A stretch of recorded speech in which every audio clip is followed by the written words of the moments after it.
Okay, welcome to your first video lesson. You may occasionally have these throughout the year. Probably the most often I'll try to focus on it is if I'm going to be absent from class and you're going to have a substitute. I might have a video lesson ready for you. Or on the day of quizzes, I think it's a really good opportunity because all of you are going to finish your quiz at a different time, so it allows you to move forward, have some instruction, and do some independent work with some instruction along with it though. So let's look at these different postulates moving on to 1.5, which should seem somewhat like a review to you, right? So we're doing postulates, theorems, relating points, lines, and planes. Well, we've been talking about that now. So these are going to seem very familiar. They're just stated maybe slightly differently than what you've heard before, but they're reinforcing the same ideas. So these following postulates deal with how points, lines, and planes are related to each other. So postulate 5. A line contains at least 2 points.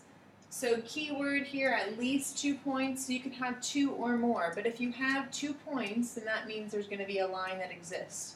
But why is it at least? Well, you have an infinite amount of points on that line. So the very minimum you need to have is 2, but you can obviously have more than that. You have 3 points on a line, and then you have actually an infinite amount of points on a line. A plane contains at least 3 points. So again, if you have a plane, you have an infinite amount of points on that plane. But remember, to identify a plane, we only need 3 non-collinear points. So that's what it says, at least 3 points, not all in one line. So 3 non-collinear points, but obviously you can have a lot more than that, hence the word at least. For space, space contains at least 4 points, not all in one plane. Well, here are 3 points. If we're going to have a 4th point out here, think of this 4th point as floating above this plane or beside the plane.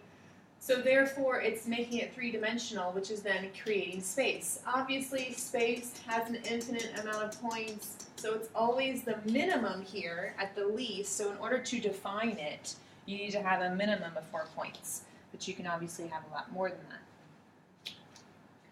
Okay, moving on to postulate 6. Through any 2 points, there is exactly 1 line. Well, what does exactly mean? That means 1 and only 1. So 1 and only 1 line. So through any 2 points, how many lines can we draw? Only 1. So exactly 1 line. Postulate 7. Through any 3 points, there is at least 1 plane. Through any 3 non-collinear points, there is exactly 1 plane. Okay, what's the difference? Well, the non-collinear is easy. That establishes the definition of plane. Any 3 non-collinear points, we just said up here, it's exactly 1 plane. It was at least 3 here, it's any 3. You have exactly 1 plane. But if I don't define those 3 points, this is an example where these 3 points can be collinear. And remember, if 3 points are collinear, then you can have a multiple amount of planes that intersect. So remember, on the board, I did something like this. So I connect. If you connect those, make your X's. You connect your lines.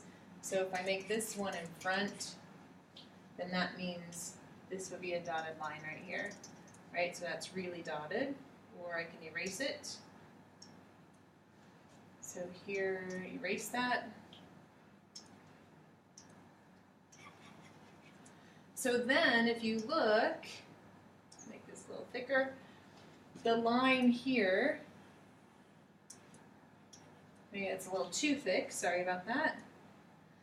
The line here that connects that intersection of these 2, well, there's multiple points on this line, right? So it says through any 3 points. Well, here are 3 points. It says there is at least 1 plane. Well, sure, there's at least 1 plane. Here's 1, the red plane. That line is on the red plane, but it's also on the blue plane, right? And then I could draw another plane in there by drawing a 3rd plane with a different x coming through like this, and it could go through this same, and go through, intersect the same line. So we can draw a multitude of planes through there that would come out, right, looking like this. And then we can draw that same picture down here and start connecting all those planes. And then in the middle here would be the line that's connecting all those planes together, where those planes intersect. So through any 3 points, there is at least one plane, so there could be more than that because these 3 points could be collinear. Or if the 3 points are non-collinear, then you have one and only one plane. So that's different. Okay, postulate 8. If 2 points are in a plane, then the line that contains the points is in that plane. Okay, let's go back to the definition of plane. We need to have at least 3 non-collinear points in order to establish a plane. But here are 2 points. If 2 points are in that plane, then we can connect them. Well, remember when you connect them, you make your exactly one line. And that line then has to be in the plane because the 2 points that create the line are also in the plane. So there you go. If 2 planes intersect, then their intersection is a line. Okay, that's this right here. The blue and the red planes right here intersected in this black line, which is a little too thick. Sorry about that. It's kind of ugly. But yep, that's what this postulate 9 is about, and that's been established there. Okay, so postulates do not have to be proved. They're sometimes used when we do proofs, and things that are proved are called theorems. So these 3 theorems, it means they were proven. So postulates or definitions might have been used in order to prove these theorems. So we're not going to talk about how to prove yet, but we will do that in the future. So the first theorem.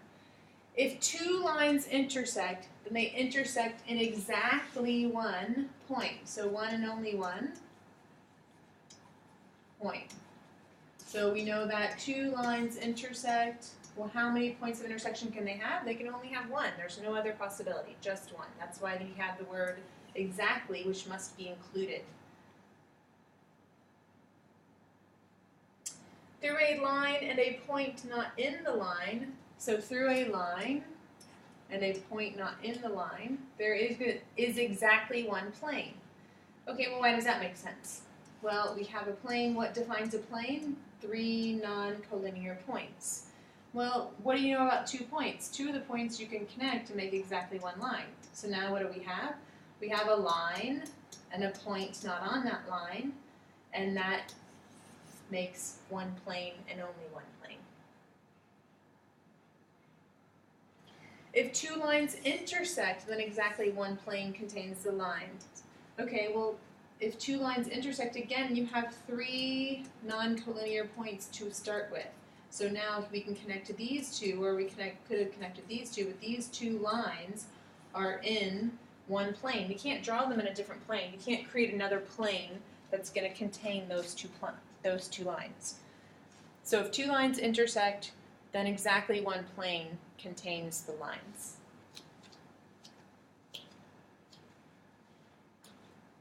So here, I actually emphasize the fact that exactly means 1 and only 1. But really what they're saying exactly, it means it does exist and it's unique. So 1 and only 1, that's another way of saying it's unique, right? There's only 1 possible answer there. So it's a unique solution locked in here. Okay, so let's try to identify which postulate or theorem supports each statement. So 2 points must be collinear. So have a look up here. Which statement would support that? 2 points must be collinear. So right here, through any 2 points, there is exactly 1 line. So if you have 2 points, that means that there's exactly 1 line, they must be collinear. So I would say postulate 6 supports that. 3 points may be collinear or non-collinear. 3 points may be collinear or non-collinear. So have a look. Is there anything specific that talks about 3 points? These 3 points not all in 1 line. So 3 points could be collinear because there's an infinite amount of points on a line, or 3 points could be non-collinear because you know that 3 non-collinear points establish 1 plane. So 3 points can be collinear or non-collinear. I don't know if there's a specific postulate. You could say probably 5 or 7 to establish that.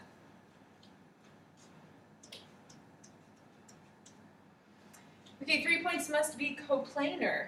3 points must be coplanar. I would say that goes back here to number 7. Through any 3 points, there's at least one plane, and through any 3 non-collinear points, there's exactly one plane. So regardless of whether or not your 3 points are collinear or non-collinear, they will create a plane. There will be a plane that contains those 3 points. So 3 points must be coplanar. I would say that's going up to postulate 7. 3 non-collinear points determine a plane. So 3 non-collinear points determine a plane. Again, that's stated in number 7. Through any 3 non-collinear points, there is exactly one plane. So going back to postulate 7 again. 4 points may be coplanar or non-coplanar. Okay, well that's kind of the description of space, I would say. If 4 points are non-coplanar, they're not all on one plane, then that means space exists. But obviously in just one plane, you can have 4 or more points or 3 or more points. But in space, if they're not coplanar, then that defines space. So this would be postulate 5.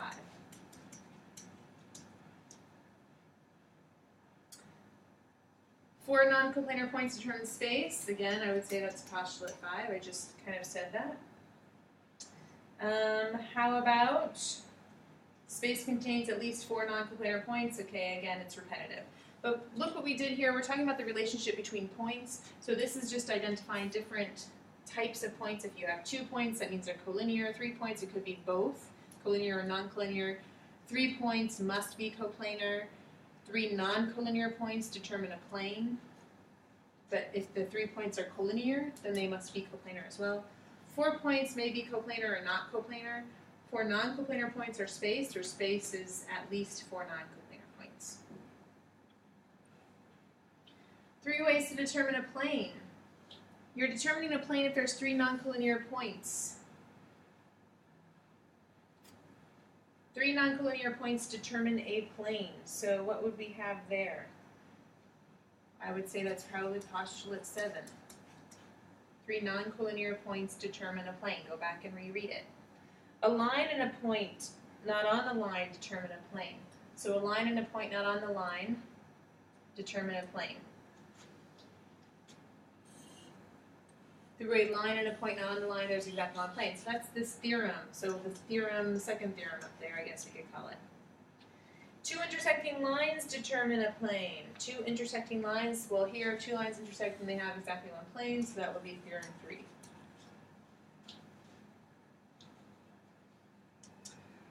Okay, moving on. I want you to pause now and try to answer these questions, try to draw these pictures, and then you can come back and check them with me. So go ahead and pause and try to do some sketching on your own. So here are some diagrams to show the relationship between 2 lines and a plane. So when you have a plane, 2 lines can be parallel to each other, and remember parallel means they never intersect each other.